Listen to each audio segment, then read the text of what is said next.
Basketball season continues to wind down as baseball and softball begins to pick up. All this and a whole lot more coming up on the Penguin Rundown.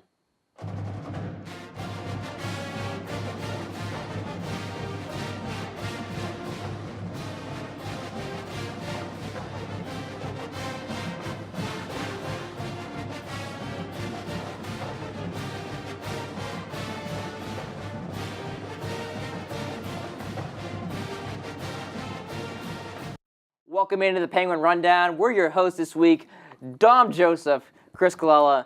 Dom, as always, it's such a pleasure to be side by side with you. It's always a good time. Not only you, but everybody at this wonderful cast of people here at the Penguin Rundown. Sometimes we don't give enough credit. We don't give everybody enough credit. There's a whole lot of people here doing a lot of different things, so credit to all of them. You'll see their names at the end of the episode. But, Dom, we had so many things going on this week in sports. We had basketball last week. Baseball and softball are going. What do you think? It was a wild, wild weekend. We're gonna get a lot to that soon, but we're gonna start from the basketball court to the tennis court. All right. The women's tennis team had their home opener, defeating Niagara 7-0 on Friday at the Boardman Tennis Center. In doubles play, Noelle Nasimba and Tamara Tufel won at number 1 by a score of 6-1, while at number 3, Anna Stroh and Anastasia Koklova picked up a 6-2 win. Saturday, the Penguins won their third consecutive duel match with a 5-2 win over Bucknell. Dominating doubles, Iman Hassim and Cassandra Moralea won 6-4, and Tamara Tufel and Anna Stroh won 6-3. Single players, Sophia Macias, Anastasia Koklova, and Iman Hassim and Tamara Tufel won 4-6 matches. The Youngstown State men's tennis team won all 6 matches to earn a 6-1 victory over Bucknell on Saturday at the Boardman Tennis Center. The men swept the singles competition and also picked up a win in doubles play. Danlo Vermachek and João Guerrero earned a Horizon League honors for their performance in doubles play, being named Horizon League Men's Doubles Team of the Week. The men are next in action on Friday at St. Francis, Pennsylvania, and then St. Bonaventure on Sunday. The women, on the other hand, will play at St. Francis on Friday and then host Ball State on Saturday. Members of the YSU track and field team competed in the Akron Invitational on Friday night. Chad Zallo, Jalea Elliott, Janie Corbett, and Keshana Burks received wins under their belt right before the Horizon League Championships this upcoming weekend. Zallo took first place in the 60-meter hurdles with a time of 7.87 seconds, and Amber Els finished with a time in the women's event with 8.44 seconds. 2 YSU runners received Horizon League honors this week, as Chad Zallo was named the Horizon League Men's Runner of the Week. In addition to his 60-meter hurdles victory, he also won the 60-meter dash. Zallo has not lost a race this season against collegiate competition in the high hurdles. Second was Jalea Elliott. She was named Horizon League Women's Runner of the Week. Elliott won the 60-meter dash with a career best time of 7.47 seconds, moving her into second place in the event in school history. YSU in track and field will host the Horizon League Championships this Saturday inside the Watts Center and Sunday as well. It was a roller coaster weekend for the women's basketball team. The Penguins competed in 3 games, 2 of which were at home, and found victory in 2 games. Their first game was an overtime thriller against the Milwaukee Panthers, of which the Penguins clinched 86-85. 4-time Freshman of the Week Chelsea Olsen led the way with 20 points. YSU's new all-time assist leader, India Benjamin, dished out another 7 assists to her credit, while Sarah Cash grabbed 12 boards. The next game, however, would not go as planned. The Green Bay Phoenix, who is nationally ranked in the top 20, came to the Beagley Center and routed the Penguins 67-42. India Benjamin had 17 points despite the loss. Finally, the Gwins traveled to the home of the Northern Kentucky Norse and defeated NKU 60-59. Nikki Arbanis, Sarah Cash, and McKenna Peters all ended the day with double-digit points. The Penguins' final home game of the season will be this Saturday as they take on the Cleveland State Vikings. Tip-off is set for 4:15 p.m. and can be seen on ESPN3 and heard on 570 WKBN. The men's basketball team split their 2-game homestand last week with an impressive upset victory over Oakland. Cameron Morris led all scorers with 23 points, while freshman Garrett Covington added 18, including the game-winning shot to give YSU the edge. However, the momentum would shift in Friday's loss to Detroit Mercy. A combination of 6 players finishing in double figures for the Titans, as well as an 11-0 run to start the second half, doomed the red and white. Things didn't get any easier on Monday as YSU fell to Northern Kentucky. Coach Calhoun's squad was held to just 51 points on the night, as Cameron Morris was the only player to reach double figures with 11. YSU will look to close out its regular season on Saturday on senior night against Cleveland State as well. Tip-off is set for 7 p.m. As we have mentioned before, the soccer team has added new coaches this offseason. Our own Brittany Hoskins had the chance to catch up with both head coach Brian Schrum and assistant coach Josh Green. After a disappointing 2017 season, the YSU soccer team was in search of a new head coach. Brian Schrum was chosen to lead the program with an interesting twist on how he became aware of the job. I happened to be browsing around on the NCAA website and noticed the position had come available. Was familiar with the program from my previous school, had played them a few times, knew it was a strong program in terms of the athletics and football and various others, and was intrigued to see if it would be an opportunity that I could take over and give it a shot. So we have two very experienced coaches that came on board. Josh Green, who's been in the game for 15 years or so, been at various levels, Xavier, East Carolina, Pepperdine, South Dakota. Tremendous contacts in the game in terms of recruiting.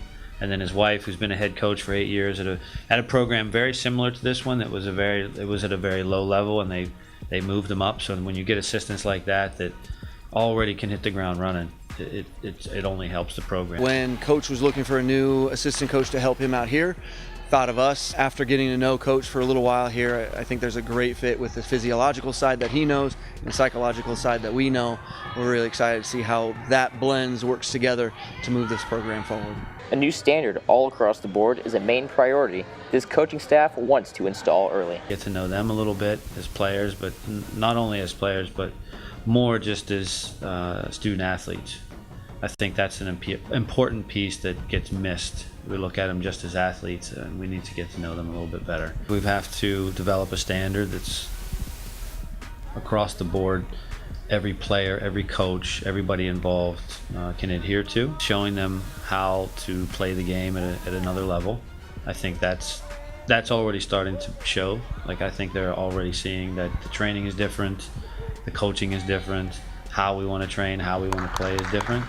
So I think as long as we continue that and then give them some references that they can use on the field to improve, they'll start believing in it. And then obviously once they start believing, then hopefully that'll transfer to wins. For me, working on the defending side of things, goalkeeping side of things, I want to bring a lot of defending ideas and thoughts and principles. If we can shut down goals being given up, I think that'll help us move in directions of getting results that we need at the back end.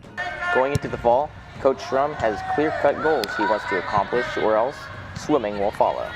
Make the tournament number one, because if we don't, they'll be doing triple Lindy's off of the platform diving board over in the swimming pool, which I've recognized, 30 meters or 20-some meters? Yeah, so if we don't make the tournament, we're all doing swimming workouts, me included, next fall. And then one other goal is a 3.5 team GPA. That's going to be our goal for coming into the year. Lady Gwynn's on 3. 1, 2, 3. Lady Gwynn! We'd like to thank Brian Schrum and Coach Josh Green for taking the time to interview with us. And a great job by Brittany Hoskins, our very own. One of her first features for this program. We'd like to thank her as well. Going over to baseball. For the first time in 7 seasons, the baseball team has done something that hasn't happened since 2010, winning on opening day. The Gwynns did just that last Friday as they beat Belmont by a final score of 8-4. They had plenty of help on offense as junior transfer Nick Caruso went 3 for 4 with 2 RBIs on the day, and sophomore transfer Blaze Glenn went 2 for 5 with a 2-run bomb in the 9th to give YSU some insurance. Your winning pitcher was Greg Dunham, who threw 6 innings while only allowing 1 earned run and fanning 3. Then it was Joel Hake getting the 2-inning save with 3 strikeouts as well. Unfortunately, that offense did not carry through the rest of the series, being held to 6 hits on Saturday, falling 5-1, and 5 hits on Sunday, losing 5-2. The Penguins will look to revive their offense this weekend as they travel to take on the University of Louisville Cardinals for a 3-game series. On Friday, first pitch is set for 3 p.m., Saturday is set for 1, and Sunday is set for 1 p.m. as well. This upcoming weekend, the softball team will travel to Hampton, Virginia for the 3-day Hampton tournament. The Gwynns had an idle week after they dropped their last 2 games against Western Kentucky and Gardner-Webb. They are now 2-2 in the early part of the season.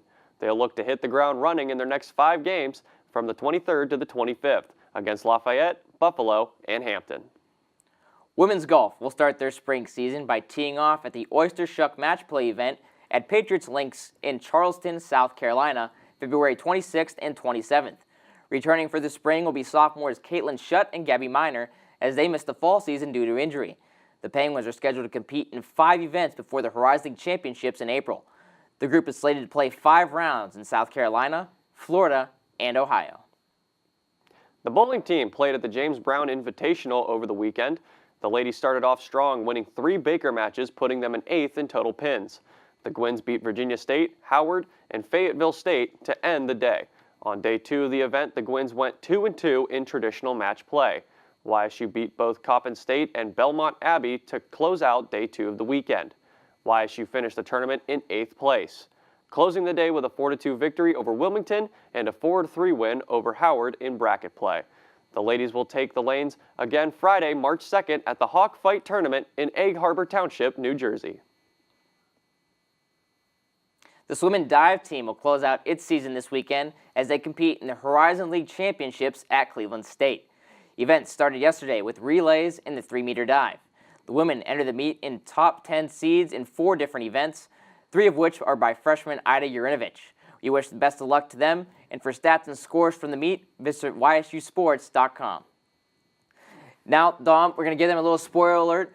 Well, not really a spoiler alert because we're already here. Penguin Play of the Week, we've got 2 of them. The first Double one... play of the week. Exactly. We're going to want to crank it up to 10, Penguin Nation, on this first one. Let it roll, guys. We're expected to get the ball. Covington looking, throws into Hartfield, far sideline. Hartfield against Palambizio to the top of the lane, lost the ball, got it back, shoots for the win. Off the back of the rim, Covington put it back up, good! It's good! Garrett Covington got it to spin through as time expires, and YSU has upset Oakland. The final from Bagley. Dom, what an incredible game. An even better finish. I still get chills watching that. This is about the 4th time we've watched it. I still get chills watching it. 4th time we've watched Incredible. it. The 3rd time we've done that to Oakland the last 3 seasons.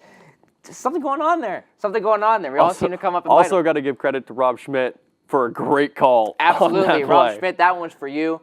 And so now we're going to go into the second play of the week. Let's see what we've got.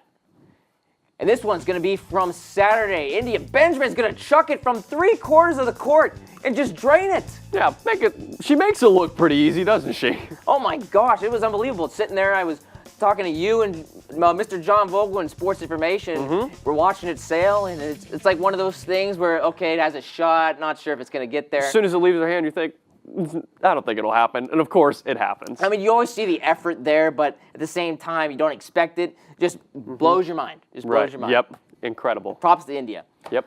Well, that just about does it for all of us here on the Penguin Rundown. For news, highlights, and more, be sure to check out ysusports.com, and don't forget about social media. Follow us on Facebook, Instagram, Snapchat, and Twitter at Penguin Rundown 1. I'm Chris Colella. I'm Dom Joseph. We'll see all of you here next week.